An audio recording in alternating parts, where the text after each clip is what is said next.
Para completar o que dissemos do ternário Deus, Homo Natura, falaremos um pouco de outro ternário que lhe corresponde, de modo evidente, termo a termo.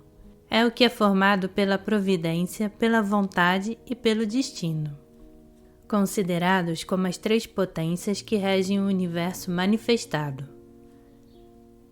As considerações relativas a esse ternário foram desenvolvidas sobretudo nos tempos modernos por Fabre de Olivet, com base em dados de origem pitagórica. Ele se refere além disso também, de modo secundário, diversas vezes à tradição chinesa, de uma forma que implica que ele reconheceu a sua equivalência com a grande tríade. O homem, diz ele, não é nem um animal, nem uma inteligência pura.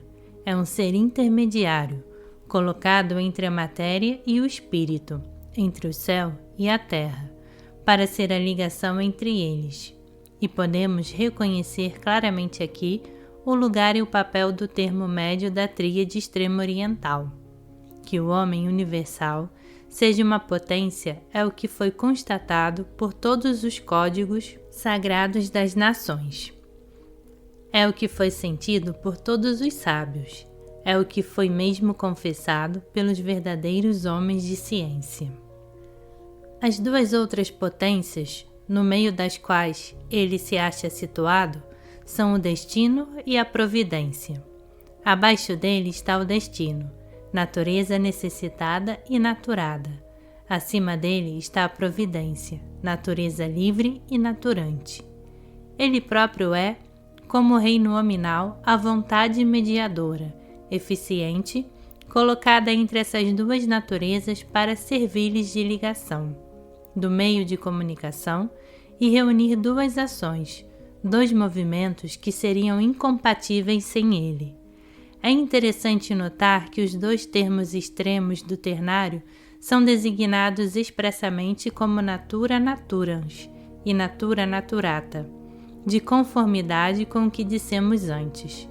E as duas ações, ou os dois movimentos de que se trata, não são outra coisa, no fundo, do que a ação e a reação do céu e da terra, o movimento alternado do Yang e do Yin. Essas três potências, a providência, o homem considerado como rei nominal e o destino, constituem um ternário universal. Nada escapa à sua ação. Tudo lhe está submetido no universo. Tudo, exceto o próprio Deus, que envolvendo-os com sua insondável unidade, forma com elas essa tétrade dos antigos, esse imenso quaternário, que é tudo em todos, e fora do qual não existe nada. Essa é a alusão ao quaternário fundamental dos pitagóricos, simbolizado pelo tetráquis. E o que dissemos anteriormente a respeito do ternário Spiritus Anima Corpus permite compreender suficientemente o que ele é, de modo que não seja necessário retornar ao assunto.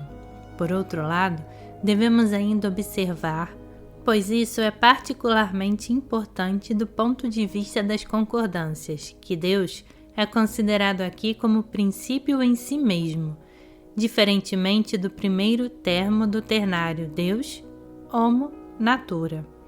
De modo que, nesses dois casos, a mesma palavra não é usada na mesma acepção.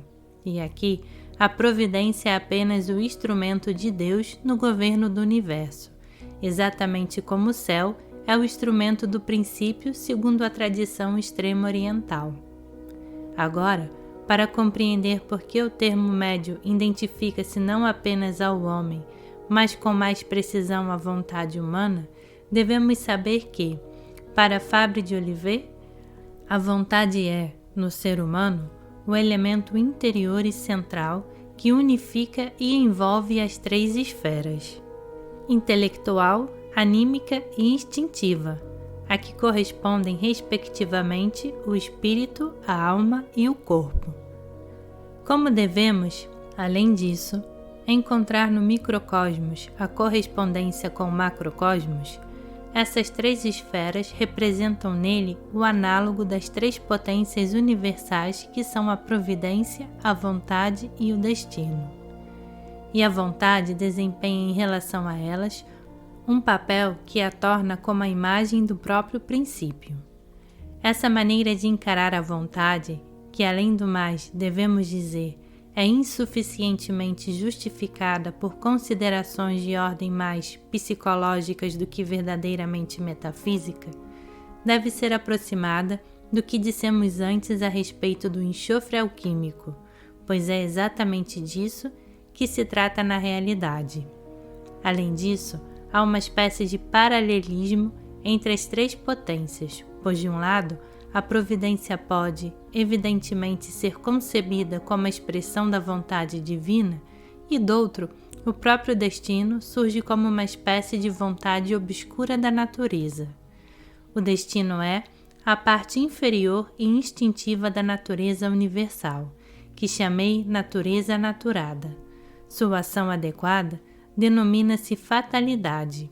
A forma pelo qual ela se manifesta a nós chama-se necessidade. A providência é a parte superior e inteligente da natureza universal, que chamei natureza naturante. É uma lei viva que emana da divindade, por meio da qual todas as coisas se determinam como potência de ser.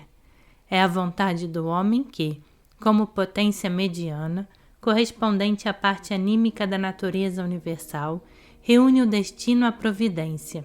Sem ela, essas 2 potências extremas jamais se reuniriam, mas nem se conheceriam até. Outro ponto que é ainda muito digno de observação é este: a vontade humana unindo-se à providência e colaborando conscientemente com ela, pode realizar o equilíbrio do destino e chegar a neutralizá-lo. Fabre de Olivet diz que o acordo da vontade e da providência constitui o bem. O mal nasce de sua oposição. O homem aperfeiçoa-se ou se deprava conforme tende a confundir-se com a unidade universal ou a distinguir-se dela. Isto é, conforme tendendo para um ou outro dos 2 polos da manifestação, que correspondem de fato à unidade e à multiplicidade. Alia sua vontade à providência ou ao destino e dirige-se desse modo quer para o lado da liberdade, quer para o da necessidade. Ele diz também que a lei providencial é a lei do homem divino, que vive principalmente da vida intelectual, da qual ela é a reguladora. Ele não deixa claro, aliás, o modo como compreende esse homem divino, que pode talvez, segundo os casos, ser assemelhado ao homem transcendente, ou apenas ao homem verdadeiro. De acordo com a doutrina pitagórica, seguida por sinal, nesse como em tantos outros pontos por Platão, a vontade esmerada pela fé, portanto associada por isso mesmo à providência, podia subjugar a própria necessidade, dirigir a natureza e operar milagres. O equilíbrio entre a vontade e a providência, de um lado, e o destino, de outro, era simbolizado geometricamente pelo triângulo retângulo, cujos lados são, respectivamente, proporcionais aos números 3, 4 e 5, triângulo ao qual o pitagorismo dava grande importância, e que, por coincidência, muito notável também, não tem menor importância na tradição extremo-oriental. Se a providência for representada por 3, a vontade humana por 4 e o destino por 5, ter-se-á, nesse triângulo, 3 elevado ao quadrado mais 4 elevado ao quadrado é igual a 5 elevado ao quadrado.